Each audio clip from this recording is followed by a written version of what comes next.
Assalomu alaykum qadrli ustozlar va o'quvchilar va qadrli abituriyentlar. Sizlar bilan hozirgi videomizda 20-iyul 1 va 2 smenada tushgan ba'zi bir asosiy blokdagi savollarni ko'rib chiqamiz. Demak, birinchi savolni boshladik. Aytgan birinchi savolda quyidagi tenglama nechta ildizga ega debdi.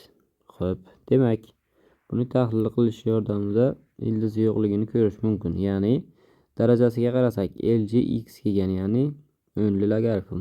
Buni aniqlanish sohasida x 0 dan katta bo'lishi kerak, to'g'rimi? Endi bu aniqlanish sohasi x 0 dan katta bo'ladigan bo'lsa, xo'p, 2 ko'paygan LG x bor-ku darajada. Mana shu qanaqadir ixtiyoriy son bo'ladi-da bu. To'g'rimi? Qanaqadir ixtiyoriy son bo'ladi. Endi x bizadan 0 dan katta son, 0 dan katta sonni ixtiyoriy qanaqadir darajasi. Buni demak, har doim 0 dan katta qanaqadir son deyishimiz mumkin-da, to'g'rimi? Mana shu son demak har doim 0 dan katta. Endi x 0 dan katta bo'lsa, uni o'nga ko'paytirsak ham 0 dan katta-da. 0 dan katta songa 0 dan katta sonni qo'shsak, 0 ga teng bo'la olmaydi. Demak, shu yerdan ildizga ega emasligini topish mumkin. Mana javob bo'ladi bu. Xo'p, 2 soddalashtiring. Demak, bu osonroq. A ni 10-si ko'paygan, A ni 2-si ko'paygan, bu daraja xossasidan 3 kara 6 bo'ladi. 18-si barobar. Xo'p, endi darajalarni qo'shamiz. Bu A ni 30-si bo'ladi. Javob A javob. Xo'p, 3-si quyidagi tenglama -4pi va 5pi taqsim 2 oraliqdagi ildizlar sonini toping degan. Demak, bu yerda 1 taqsim kosinus x ni t deb belgilash kiritsam, tenglamam quyidagi ko'rinishga keladi. 7t kvadrat minus t minus 6 tenglik 0. Bu yerdan ildizlar ikkita chiqadi. T1 va T2. Bittasi minus 6 taqsim 7, bittasi 1 chiqadi. Endi bu 1 taqsim kosinus x ga teng bo'lsa, mana bunisida kosinus x minus 7 taqsim 6 ga teng bo'ladi-da. Ya'ni 1 dan katta bo'lyapti minusdan. Demak, bu bo'sh to'plam 1 ga teng bo'lishi mumkin. 1 ga teng bo'lsa, kosinus x teskarisi ham baribir 1 bo'ladi. Endi chizma chizsak, mana bu kosinus o'qi. Demak, kosinus teng 1. Mana shu nuqtada bo'ladi. Demak, bu nuqtamiz bizada nima bo'ladi? 2pk degan nuqtada 2pk bo'lar ekan yechimi. Demak, buni -4pi 5pi taqsim 2 oralidagi yechimlarni topishimiz kerak endi. -4pi ni o'zi bo'ladi. -2pi bo'ladi. 0 bo'ladi. Xo'p, 2pi bo'ladi. Keyingisi o'tib ketib qoladi. Demak, 2,5 ni mana shu 4 dan o'zi bo'lib qoladi-da. Demak, javob B kaliti. Keyingi savol 4-si. Tomon 6 ga teng bo'lgan ABCD kvadrat berilgan. Chizmadagi ma'lumotlarga ko'ra BKL uchburchak yuzini toping debdi. Xo'p, buni osongina yechishimiz mumkin. Buning uchun nima qilamiz? E'tibor qilamiz. Mana bu yerda BD diagonalini o'tkazaman. BD diagonalini o'tkazdim. Endi e'tibor qilamiz. Mana bu uchburchakka, ya'ni BCD ga.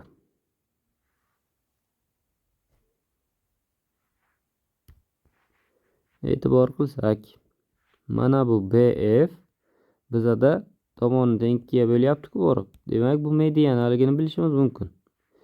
C misol uchun mana buni endi Y emas, qandaydir T nuqta deb belgilasam, CT ham diagonalni borib teng 2 ga bo'ladi-da, diagonallar teng bo'linadi-ku kvadratda. Demak, bu ham mediana bo'lyaptimi? Bundan kelib chiqadi. Mana buni bunday davom ettirsam, mana bu ham borib mana bu tomonni teng 2 ga ajratadi-da. Bu ham demak mediana bo'lib qoladi. Bundan kelib chiqadi. Mana bu nuqta medianalar kesish nuqtasi bo'ladimi? J. Endi xuddi mana shu uchburchakda ham mana shunday. Mana buni o'tkazsam, ABCD ham hozir mana bu yoqdan chiqaraylik.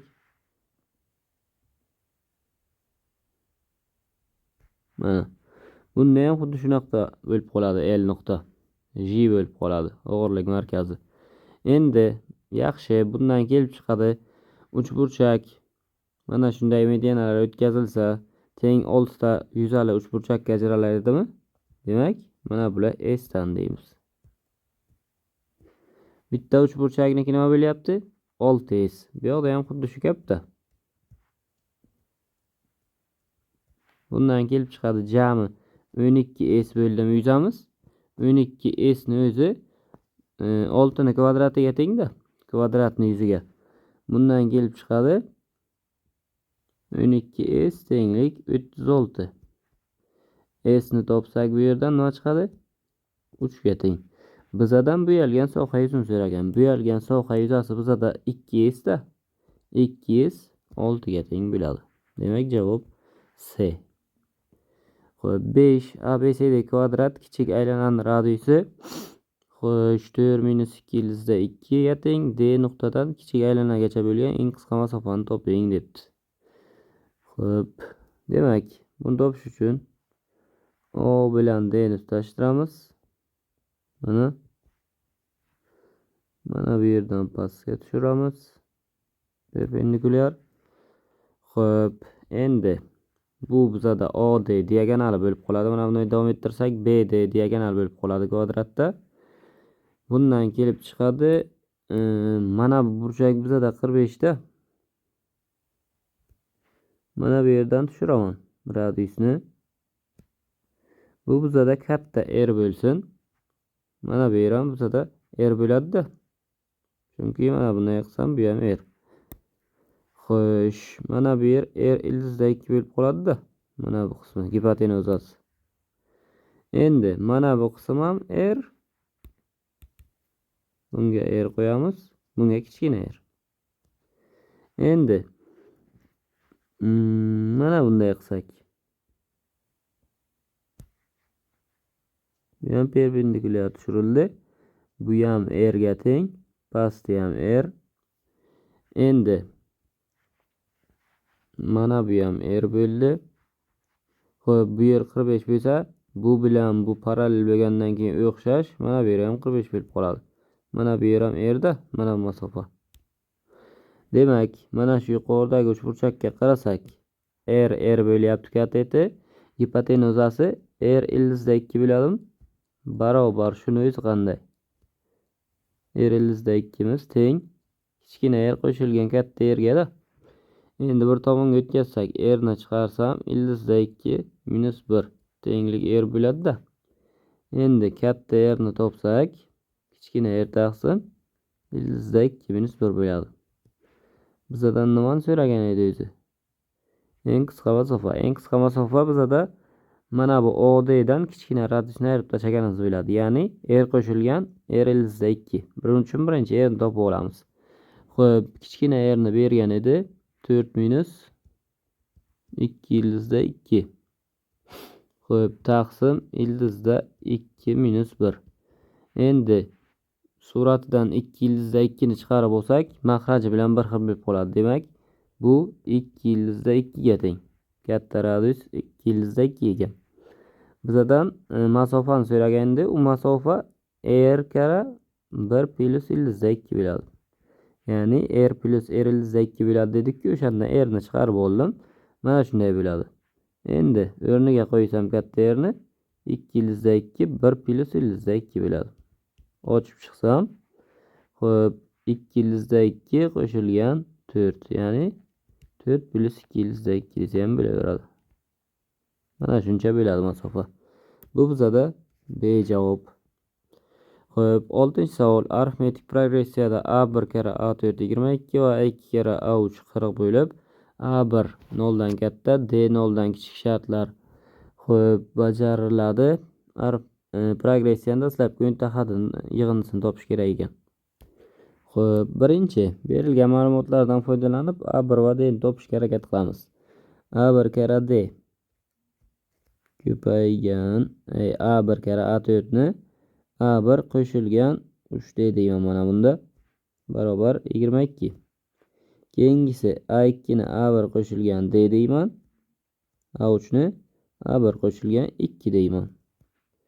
Barobar 40. Endi bularni soddalashtiramiz. Ochib chiqsak, birinchisi a1 kvadrat plus 3 a1d barobar 22. Ikkinchisi a1 kvadrat qo'shilgan mana bu 2a1d, mana bu a1d 3 bo'ladi ya'ni. Qo'shilgan oxirgisi d kara 2d 2d kvadrat barobar 40.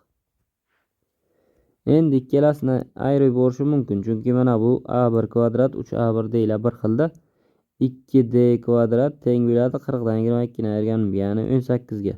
Bundan kelib chiqadi d kvadrat 9, d ni o'zi plus minus 3 bo'lish kerak, faqat shartda kichik noldan deb aytib qo'ygan, minus 3 olamiz shu uchun. Endi ixtiyoriy bittasiga keltirib qo'yib, a1 ni ham topib olsam bo'ladi. Qo'yib a1 ni topsak. Masalan, birinchisiga qo'yaylik. a1 kara a1 minus 3 bo'lsa 9 da barobar 22. Endi ko'rinib turibdi a1 ni 11 ekanligi. a1 ham topildi. Endi nima qilishimiz kerak? S10 ni topamiz. S10 2a1 qo'shilgan 9d ya'ni minus 3 bo'ldi. Taqsim 2 ko'paygan 10. Mana shunday topish mumkin. Xo'p, bu demak 22 ayrilgan 27 taqsim 2 ko'paygan 10 barobar xo'sh minus 5 bo'ladi. 12 ga bo'lsak 5. Minus 25 chiqar ekan. Demak, javob A bo'ladi. Keyingi savolimiz 7-savol. Aniq integralni hisoblang degan. Xo'p, barobar kosinusni integrali bizada ma'lum. Sinus bo'ladi. Argumenti bizada x taqsim 3. Endi bo'lib qo'yishimiz kerak. X taqsim 3 dan hosil olganimi? X taqsim 3 dan hosil olsam 1 taqsim 3 bo'ladi-da. Nimaga bo'lamiz? Chunki qayta bundan hosil olganimda buni berish kerak. Hosil olganimda x taqsim 3 dan hosil olib oldiga chiqaraman. O'sha bilan bu qisqarib ketishi uchun bo'lib qo'yamiz. Demak, mana shunday bo'ldi. Pi taqsim 2 barobar. Demak, bu 1 taqsim 3 ga bo'linsa 3 bo'lib chiqadi. 3 ta sinus x taqsim 3. Mana shunday bo'ladi barobar 3 ta, demak sinus pi ni qo'ysam pi taqsim 3 minus pi taqsim 2 ni qo'ysam sinus pi taqsim 6 bo'ladi. Barobar. Xo'p, 3 ta sinus pi taqsim 3 ta ildizda 3 taqsim 2. Bunda esa 1 taqsim 2. 3 ildizda 3 minus 1 taqsim 2 deyish mumkin. Bu demak A javobda turibdi. Xo'p, keyingi savol 8. Aniq integralni toping degan bunda ham. Bunda nima qilamiz? Y darajasi x ni mana bu differensialchi olib kiramiz. Bu y darajasi x bo'lib kiraveradi. D y darajasi x taqsim ildizda 10 qo'shilgan pi y darajasi x bo'lyapti. Endi y darajasi x ni qandaydir t deb belgilasam, misol mana bu ko'rinishga keladi. Integral dt taqsim ildizda 10 qo'shilgan pi t ga keladi. Barobar. Bu endi oddiy. Ildizda 10 plus pi t dan lnlik chiqadi. Ya'ni ln o'zi ildizda 10 qo'shilgan pi t. Faqat bo'lib qo'yishim kerak mana bu ichidan hosil olganimizda. Bundan hosil olsak t ga bog'liq olamiz endi. Pi ni o'zi bo'lib qoladi. Bo'ldi. Mana shu javob. Plus c deyish mumkin endi. Bu bizada B javobda turibdi. Ya'ni t ni o'rniga y darajasi x keltirib qo'ysam shuni o'zi bo'ladi-da. 9 endi markazi O nuqtada va radiusi 2 ga teng bo'lgan aylanadan A, B va C nuqtalari olingan. Agar A, B, B, C, C, A yoylar teng bo'lsa, mana bu ni topish kerak ekan. Demak, buning uchun chizmacha chizib olamiz. Bitta mana shu yerdan. O'zi uncha muhim bo'lmaydi-yu. Baribir chizish kerak. Aytyapti, markazi O va 3 ta nuqta olingan. Xo'p.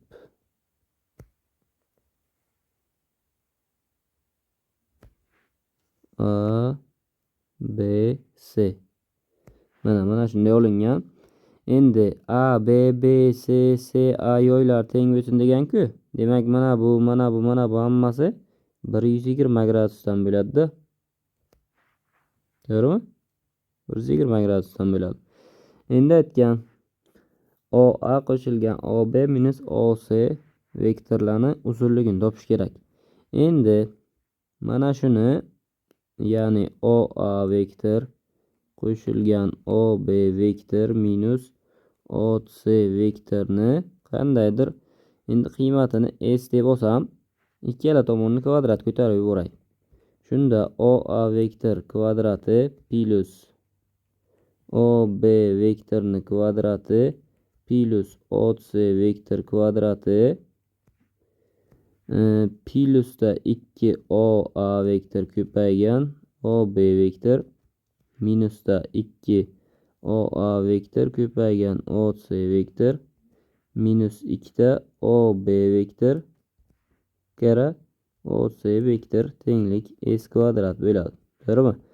Endi mana bularni uzunligini kvadrat deyish mumkin. Endi tomoni radius 2 degan-ku. Bularning uzunligini o'zi shu bo'lib qoladi, 2 bo'lib qoladi.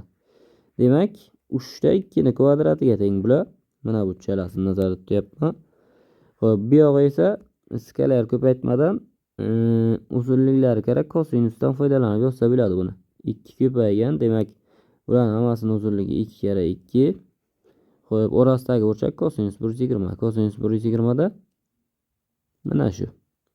Minus 2 kara, bu yo'g'i ham xuddi shu 2 2, hammasi 120 bo'lgani uchun minus 1 taqsim 2 qo'yib ketaversak bo'ladi kosinusi. 2 2 2 ko'paygan minus 1 taqsim 2 S kvadrat. Endi qaraymiz. Xo'p, mana bu minuslikda, bu plusligi bilan ketadi mana bittasi. 3 kara 2 ni kvadrat qolyapti minus. Endi mana bilan buni qisqartirsam plusda bo'lar ekan, chunki manfiy bu 2 ni kvadrati barobar S kvadrat. 2 ni kvadratini chiqarsam 3 qo'shilgan 1 ta 2 ni kvadrat, ya'ni 4 ta 2 ni kvadrat bo'ladi. Bu ham 4 ga teng-ku, S kvadrat. Bundan kelib chiqadi uzunlik bizada 4 ni o'zi bo'lib qoladi-da. Mana. Demak, javob B. Xo'p, o'yin kvadrat yuzasi 1 bo'lsa, parallelogram yuzini hisoblang degan. Endi e'tibor qilamiz. Chizmada mana bu yerda 9 ta mayda kvadratchadan tashkil topyapti kvadrat. Demak, endi bitta kvadratchan tomonni A desak, mana bu 3A bo'lsin deylik, bu ham 3A bo'lsin deylik. Bundan kelib chiqadi 3A kara 3A imiz bizada 1 ga teng bo'lyapti-da, to'g'rimi? Shartga ko'ra. 9A kvadratimiz 1 bo'lyaptimi? A kvadratni topsak 1 taqsim 9 ekanda. Endi e'tibor qilamiz. Chizmada mana bunga qarasak, bu tomon 4 ta katakchani tashkil qilyapti, 4 ta bo'ladi. Endi balandligini topamiz. Balandligi mana 3A bizada. Parallelogram yuzi 3A ko'paygan 4A ni o'zi bo'lib qolar edi. Bu 12A kvadratda. Bu degani 12 kara A kvadratni joyiga 1 taqsim 9 ni qo'ysam, 3 ga qisqartirsak 4 taqsim 3 ga kelib chiqadi yuzani. C javob bo'ladi. Xo'p, 7-savol. Ifodani oxirgi raqamini toping degan. Demak, 7 ta 4 ta davr bor. Bittasi 1 bilan 7 bilan tugaydi, keyingisi 9 bilan tugaydi. Xo'p, uchinchisi 9 kara 7 3 bilan tugaydi. To'rtinchisi esa yana 1. 7 kara 3 21 da 1 bilan tugaydi. Tamam. Keyingi qadamda yana qaytib keladi. Demak, 2022 ni 4 ga bo'lganda qolliq topishim kerakman. Nimadir chiqadi. 4 ga bo'linish qoidasi oxirgi 2 raqam. 22 ni 4 ga bo'lsam necha qolliq qoladi? 2 qolliq qoladi. 2 qolliq qoladi degani bizada ikkinchi holatga tushadi degani oxirgi raqam. Bu degani 9 bilan tugar ekanda. Javob bizada A bo'ladi. 12-savol.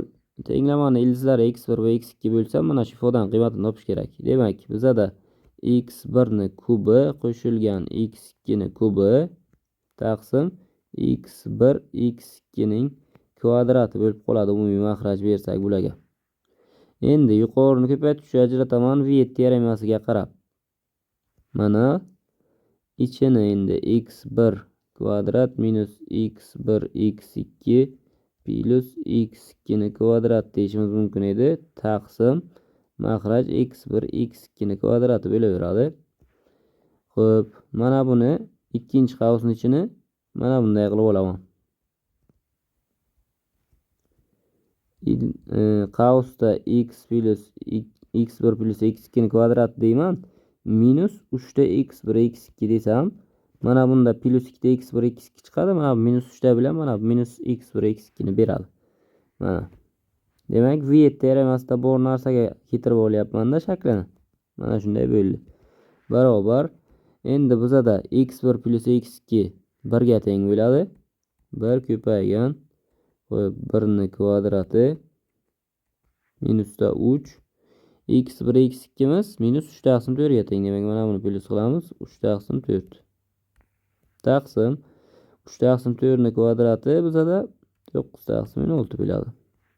Barobar. Demak, 1 plus 9 taqsim 4 9 taqsim 16. Qo'yib umumiy makhraj bersam 4 qo'shilgan 9 13 taqsim 4 bo'ladi. 9 taqsim 16. Bu demak 13 kara 16 taqsim 4 kara 9 ga teng. 4 bilan bu 16 qisqarsa 4 qoladi. 13 kara 4 taqsim 2 bo'ladi. Bu demak 52 taqsim 9 ga teng ekanda. Javob A. Keyingi savol. 13. Y barobar mana shu funksiya x ni nechta natural qiymatdan manfiy qiymat qabul qiladi degan. Demak, 0 dan kichikligini topamiz. O'sha oraliq qaysiligini topishimiz kerak-da, manfiy qiymat deyapti-ku. 0 dan kichik. 2x ni chiqarsam, xo'p, x minus 5,5 qoladi-da. Kichik 0 dan. Bundan kelib chiqadi 0 dan 5,5 gacha funksiyamiz manfiy qiymat qabul qiladi-da. Faqat natural degan shu oraldagi naturallari 1 bo'ladi, 2, 3, 4 va 5 bo'ldi-da. 5 ta bo'lib qoladi. Javob A. Endi 14-savol. Funksiyani demak x0 teng pi taqsim 8 nuqtadagi osilasini topish kerak. Xo'p, y funksiyamiz o'zi birinchi pi plus alfada sinusimiz 3-chorakka o'tsa minus sinus 2x bo'ladi. Kvadrati baribir sinus kvadrat 2x bo'ladi. Demak, y'imiz 1 taqsim sinus kvadrat 2x ekanda. Mana shuni osilasini topishim kerak. Y' barobar birinchi sinus 2x ni minus 2-chi darajasi deb olamiz. Bu darajaga ko'ra minus 2 sinus 2x ni minus 3-chi darajasi bo'ladi. Ko'paygan endi sinus 2x dan murakkab deb olamiz. 2 ta kosinus 2x chiqadi. Barobar. Demak, bo'lyapti minus 4 ta kosinus 2x taqsim nima? Sinus kub 2x bo'ladi. Endi nuqtadagi qiymatini topsak, y' pi taqsim 8. Pi taqsim 8 qo'ysam, mana bular pi taqsim 4 bo'ladi-da. Kosinus pi taqsim 4 sinus kubda pi taqsim 4. Sinus pi taqsim 4 bilan kosinus pi taqsim 4 bir xil. Demak, mana bu bilan bittasi qisqarsa sinus kvadrat qoladi. Minus 4 taqsim sinus kvadrat pi taqsim 4. Pi taqsim 4 da 1 taqsim ildizda 2 ga teng, kvadrati bo'lgani uchun 1 taqsim 2 ga teng bo'ladi. Mana. Bu esa bizada natijasi minus 8 chiqadi. Javob A variant. Keyingi savol 15. ABCD trapetsiyada kichik asos BC va yon tomon CD o'zaro teng. Trapetsiyaning yon tomoni AB 8, katta asosi AD 16 va o'tkir burchagi 60 gradusga teng. Ushbu trapetsiyani katta asosi AD atrofida 360 gradusga aylantirishdan hosil bo'lgan shakli hajmini topish kerak ekan. Xo'p, mana.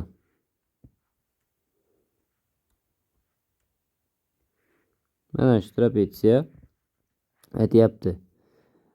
BC CD yon tomon.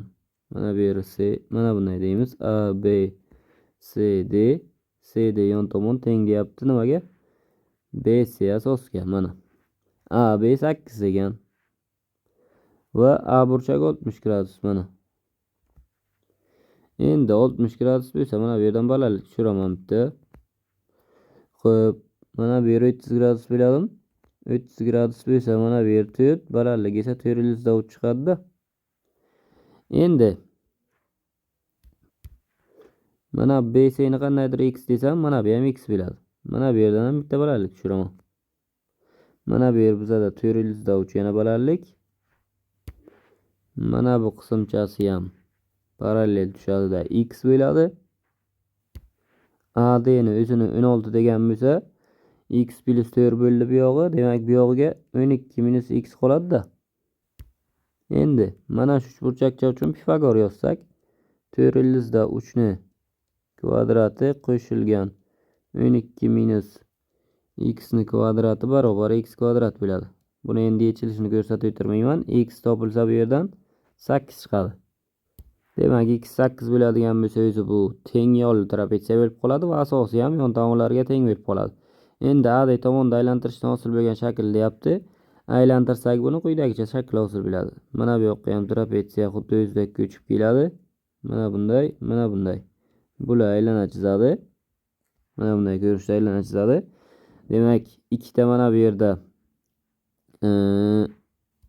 konus hosil qilib qo'yapti, o'rtasida esa silindr hosil qilib qo'yapti.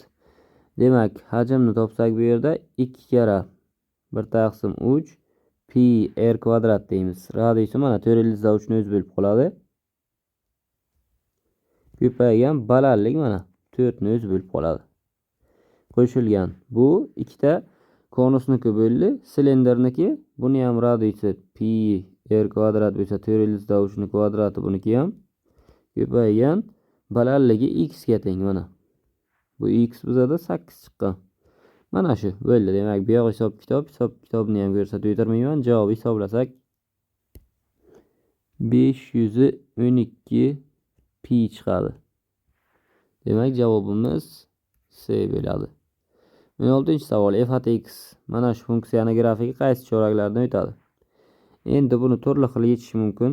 Masalan, x ga manfiy qiymat berib, y ni ishoralarini musbat berib, y ni ishoralarini aniqlab, misol uchun x musbat berganda y ham musbat chiqsa birinchi chorakda, x manfiy, y musbat ikkinchi chorak, x manfiy, y ham manfiy uchinchi chorak, x musbat, y manfiy to'rtinchi chorakda deb tekshirib ko'rib, yechmasdan, grafikni ham chizmasdan qayerlardan o'tishini tekshirib ko'rish ham mumkin. Yoki grafikni chizsak, grafiki ham qiyin emas.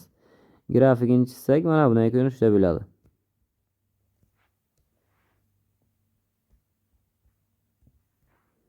Xo'p. Mana bunday ko'rinishda bo'lar edi. Xullas, birni qo'ysak, mana birni qo'ysak 3 bo'ladi. Minus 2 dan ol, xullas mana bundayroqmi? Ish qilib 4 ta chorakdan ham o'tish aniq-da. Grafikni chizib ko'rish mumkin. Mana shunday. Ketma-ket qiymat berib, 5-6 ta qiymat berib chizib ko'rsa bo'ladi. 4 ta chorakdan ham o'tadi. Xo'p, javob A bo'ladi. 17 kvadratga aylanachi chizilgan. Kvadrat 136 bo'lsa, endi og'zaki topamiz. Qarang. Kvadrat tomoni 6 bo'ladimi? Yuzasi 36 bo'lsa? Xo'p, aylanachi chizilgan unga. Demak, kvadratga ichki aylana chizilgan bo'lsa, mana uni diametri, mana diametri tomonni tashkil qiladi-da. Bundan kelib chiqadi. Radius tomonni yarim bo'lar ekanmi? Xo'p, yarim bo'lsa 3 da 2 emas 3. Ichki chizilgan aylana uzunligini toping degan. Xo'p, aylana uzunligi L barobar 2 pi r edi. Bu demak, o'rniga qo'ysak 6 pi chiqar ekanda. Bo'ldi. Javob A. 18-savol. Integralni hisoblang degan. Demak, bu juda sodda bo'lgan integrallardan bittasi. Mana bu 1/x kara ln x kvadrat deb qarasak buni, 1/x ni differensialichiga kiritsak, 1/x ni integrali ln x bo'lib kiradi. Mana bunga o'xshayapti-da. Integral ln kvadrat x d ln x bo'lib qoladi shunda. Endi ln x ni qandaydir t deb qarasam, mana bu t kvadrat bo'ladi-da. T kvadratdan t ga bog'liq integral oson nima bo'ladi? T kub taqsim 3. Xo'p, o'rniga qo'yaman. ln x ni kubi bo'lar ekan taqsim 3 plus c bo'ladi. Bo'ldi. Bu bizada A javobda turibdi. Xo'p, 19-savol. Integralni hisoblang. Demak, buni qanday qilamiz? E'tibor qilamiz. Kosinus kub x ni bitta kosinus x kara kosinus kvadrat x deb qarayman. Kosinus 5x kara kosinus x ni ko'paytirib, birinchi ochratda ko'paytmadan yig'indiga o'tkazaman. Bu ko'paytmadan yig'indiga o'tsak 1/2 kosinus 4 4x qo'shilgan kosinus 6x bo'ladi bizada. Kosinus kvadrat qolyapti ko'paygan. Uni daraja pasaytirish qilaman. 1 plus kosinus 2x taqsim 2 dx deyman. Barobar. Xo'p, ana endi yana davom etamiz. Xo'sh, umumiy 1/4 ni chiqarsam bo'lar ekan integraldan 0 dan pi taqsim 2 gacha kosinus 4x qo'shilgan kosinus 6x bo'lyapti. Mana bu ikkalasini ko'paytirib chiqsam plus kosinus 4x kara kosinus 2x bor. Qo'yib qo'shilgan kosinus 6x kara kosinus 2x bor. dx. Xo'p, mana buni ko'paytmaga o'tkazaman. Buni ko'paytmadan yig'indiga o'tkazaman. Shularni hammasini yozsam hozir mana bu yerga joyga sig'maydi. Bu joyga. Shuning uchun ko'paytmaga o'tib soddalashganini birdaniga yozaman. Shunda nima bo'ladi? Oxirgi soddalashgani demak integral 0 dan pi taqsim 2 gacha 1/8 kosinus 2x plus 3/8 kosinus 4x plus yana 3/8 kosinus 6x plus 1/8 kosinus 8x dx bo'ladi. Endi bularning integralini olsak, oddiy bo'lib qoldi. Hammasi kosinus. Kosinusning integrali sinus bo'ladi. Birinchisida 2 ga faqat bo'lish bo'lib o'tsa, 8 bilan ko'payib 16 bo'ladi. 1/16 sinus 2x. Keyingisi 3/, demak 4 bo'lib tushsa 8 kara 4 32. Kosinus yo'q, sinus 32 bo'ldi. Sinus 4x qo'shilgan. Keyingisi 6 ko'payib tushadi. 3/, 48 sinus 6x. Plus keyingisi esa 1/, 64 8 kara 8 da sinus 8x. Mana shunday chiqadi integral. Demak, chegaramiz pi taqsim 2 u 0. Endi bu nuqtani hammasini qo'yib ko'rsak, hammasi 0 bo'lib ketaveradi. 0 ayirish 0, 0 ayirish 0 bo'lib ketaveradi. Javob 0 chiqadi. A javob. Xo'p, 20-savol. Tenglamani shu oralda nechta yechimi bor degan. Xo'p, demak, bizada bitta narsa bor. Ayniyat 1 plus tangens kvadrat x barobar 1/, kosinus kvadrat x ga teng. Mana shu yerdan tangens kvadrat x topsam nima bo'ladi? 1/, kosinus kvadrat x minus 1 bo'ladi-da. Mana bu tangens kvadrat joyga hozir mana shu yerda mana shuni qo'yamiz. Shunda 7 kosinus kvadrat x plus 1/, kosinus x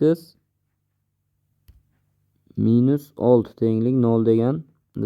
Demak 1/, kosinus x ga bog'liq kvadrat tenglama hosil bo'ladi. Bu yerda birdaniga yozaman. Kosinus x bitta qiymati teng chiqadi 7/6 ga 5 to'plam chiqadi. Ikkinchisi kosinus x tenglik minus 1. Mana buni yechimi bor. Kosinus minus 1 bo'lsa, minus pi plus pi ga bo'ladi. Demak, minus pi ni o'zi qanoatlantiradi bu oralig'ida. Keyin pi 3pi, xullas hamma toq pilar bo'ladi-da, 5pi. Tamom. Bu oralig'ida faqat mana shu 4 ta bo'ladi. Javob C. Keyingisi 21. 1/4 soniga teskari sonni uchlanganini toping. 1/4 ni teskarisi 4 bo'ladi. Uni uchlangan 3 ga ko'payganida, demak 12 bo'ladi. C javob. 22. Sonni kasr qismi ildizda x, butun qismi mana bu 4 burchak qavsida x bo'lsa, mana buni hisoblang degan. Demak 2,4 ni kasr qismi bizada 0,4 chiqadi. Ayrilgan 2,4 ni butun qismi esa 2 ni o'ziga teng. Mana ayirsak -1,6. Javob A bo'ladi. Xo'p, 23 qavariq n burchakni diagonallar soni nechta? Demak, qavariq n burchagini diagonallar soni n kara n minus 3 taqsim 2 bilan topiladi. Demak, bizada hozirgi paytda n 10 bo'lyapti. O'rniga qo'yib hisoblab qo'yamiz bo'ldi. 10 kara 7 taqsim 2 da bu bizada 70 taqsim 2 35 ta bo'lib qoladi. Javob C variant. Xo'p, 24 3,3 dan 1 soniga teskari bo'lgan sonni toping. Demak, bu 10 taqsim 3 bo'lyapti, to'g'rimi? Buni teskarisi -1 darajasi degani 3 taqsim 10 bo'ladi. Xo'p, shu sonni o'zini toping degan. Javobni 0,3 deb berib qo'ygan o'nlik kasrda B javob bo'ladi. 25 A shahardan B shahar yengil avtomobil 3 soatda, avtobus 4 soatda yetib boradi. Yengil avtomobil A shahardan avtobus esa B shahardan bir vaqtda harakatlana boshlasa, necha soatdan keyin ular uchrashadi deyapti. Demak, S masofa bo'lsin deylik. S masofani bu 3 soatda qandaydir o'zini, demak, V avtomobil V A bo'lsin. Keling 1 deb olaylik undan ko'ra. V1 tezlik bilan bosib o'tsin. Ikkinchisi 4 soatda o'zini V2 tezlik bilan bosib o'tadi. Endi xo'p, yengil avtomobil A shaharda, bu esa B shaharda, ya'ni bir-biriga qarab kelyapti mana bunday. Necha soatda uchrashadi deyapti. Xo'sh, demak, bir-biriga qarab kelsa, umumiy S masofani ular tezliklari qo'shilib bosib o'tadi-da. Mana yo'qotadigan vaqtda mana shu teng bo'ladi. Shu tengni topishim kerak. Demak, S barobar V1 ni o'rniga endi e'tibor qilamiz. Birinchisida S tenglik 3 V1 ku. Bu yerdan V1 ni topib olaman. V1 topsam S taqsim 3 bo'ladimi? Endi ikkinchisidan xuddi shunday S teng 4V2 ku. Bu yerdan V2 ni topsak nima bo'ladi? S taqsim 4 da. Mana ikkalasini qo'yaman shuni. S taqsim 3 qo'shilgan S taqsim 4 bo'ladi. Endi S'lar qisqarib ketishi tabiiy. Bizda qolyapti 1 taqsim 3 qo'shilgan 1 taqsim 4. Mana shuncha vaqt yo'qotadi. Endi buni topamiz. Qo'yib qisqartirsam 1 taqsim 7 taqsim 12 bo'ladi. 1 taqsim shu bo'layotgani uchun 12 taqsim 7 ni o'zi bo'lib qoladi. Javob demak B kalta ekan. 26 hisoblang degan. Xo'p, buni misol uchun keling S deb belgilab olamiz. Buni yechish uchun ikkala tomonni 2 ga bo'lib chiqaman endi. Mana buni 2 ga bo'lsam 1 taqsim 2 bo'ladi. Kosinus 15 minus ildizda 3 taqsim 2 sinus 15 bo'ladi. Barobar bu ham S taqsim 2 ga. Endi mana bunday qilaman. 1 taqsim 2 ni sinus 30 gradus deb qarayman. Ildizda 3 taqsim 2 ni kosinus 30 gradus deb qarasam bo'ladi. Endi nimaga bunday qildim? Mana bu yerda ham bittasi sinus, bittasi kosinus, bu yerda ham bittasi sinus, bittasi kosinus. Burchaklar almashyapti. Bu formulaga keladi. Sinus x minus y ga, ya'ni 30 minus 15, sinus 15 gradusga keladi. Demak, sinus 15 gradus S taqsim 2 ga teng bo'ldi. S ni o'zi nimaga teng bo'ladi? 2 ta sinus 15 ga. Demak, bu teng bo'ladi. Sinus 15 ni o'zi ildizda 6 minus 2 taqsim 4 qisqarsa 4 bilan ildizda 6 minus ildizda 2 taqsim 2 bo'ladi. Bu demak bizada D javob. Oxirgi 27-savolimiz. Bu aniq shundaymi yo'qmi aniq bilmayman. Chunki bu savolni Telegram kanalida bir obunachi kirib chiqqan ekan kanalga. O'sha kishini bergan g'oyasi asosida tuzib oldim. Lekin savol o'zim tuzganman. Boshqacha bo'lib qolishi mumkin. Shu uchun shu savolni ko'rib o'tamiz. Quyidagi chizmada 0,6 oralig'idagi f at x funksiyani grafik ko'rsatilgan degan. Chizmadan foydalanib nechta nuqtada nuqta natural son ekan. F at x hosilasi 0 dan kichik. Demak, hosila 0 dan kichik bo'ladigan nechta butun nuqta bor natural son. Mana shularni topishimiz kerak. Demak, buning uchun mana bir nuqtalarni tushirib chiqamiz. Mana bu yerdan 2 ni tushiraman. Xo'p, bu yoqdan 3, bu yoqdan 4, bu yoqdan esa 5. Bo'ldi. 6 kirmaydi. Chunki chegaraga qaraylik, yopiq qavusda. Endi nimaga e'tibor berishimiz kerak? Nuqtalarni belgilab chiqdik shularni. Hosila 0 dan kichik bo'lishi kerak. F at x berilgan bo'lsa, hosila qachon 0 dan kichik bo'lar edi? Bu hosila 0 dan kichik degani kamayish oralig'i, to'g'rimi? Funksiya qayerda mana shu nuqtalar atrofida kamaygan ko'ramiz. Bir boshdan kelamiz. Mana bu yoqdan kelyapti. Funksiyamiz kamayib kelyapti, to'g'rimi? Demak, bir nuqta bizga to'g'ri keladi hozirgi shartda. Mana bu yerda o'sishga o'tyapti-da, mana bu yerlarda. Demak, bir to'g'ri keladi. Birni olamiz. Keyin mana bu yerdan o'sib boryapti, mana bu yergacha. Mana bu yergacha o'sib boryapti. Demak, ikki nuqta o'sishga to'g'ri kelgani uchun to'g'ri kelmaydi bizga. Keyin davom etamiz. Bu mana bunday kelib, mana bu yergacha yana kamaydi. Mana bu yerdan boshlab yana mana bu yergacha o'syapti. Mana bu yana o'sish oralig'iga to'g'ri kelib qoldi-da, uch to'g'ri kelmaydi. Keyingisi bu yerdan kamayib keladi. Mana bu yergacha. Mana bu yergacha kamayadi. Demak, 4 ham kamayishga to'g'ri kelyapti, 5 ham kamayishga to'g'ri kelyaptimi? Bo'ldi. Boshqa nuqta yo'q. Mana bu yerda 600 kirganda ham o'sishga tushib qolardi. Demak, bizlarning shartni qanoatlantiruvchi nuqta faqatgina 1, 4 va 5 nuqta bo'ldi. Bu bizada sonini so'ragan edi. 3 ta bo'ladi. Javob C. Xo'p, shu bilan tamom. Demak, bor savol shular edi. 20-iyul 1 va 2 smenada tushgan 2026-yildagi savollarni demak tahlilini qildik. Bizni kuzatishda davom eting. Qo'llab-quvvatlang. Eng katta qo'llab-quvvatlash kanalimizga obuna bo'ling. Yana bir narsani eslatib o'tay. Kanalga obuna bo'ling deganda ko'pchilik videoni YouTube dan ko'ryapti-ku.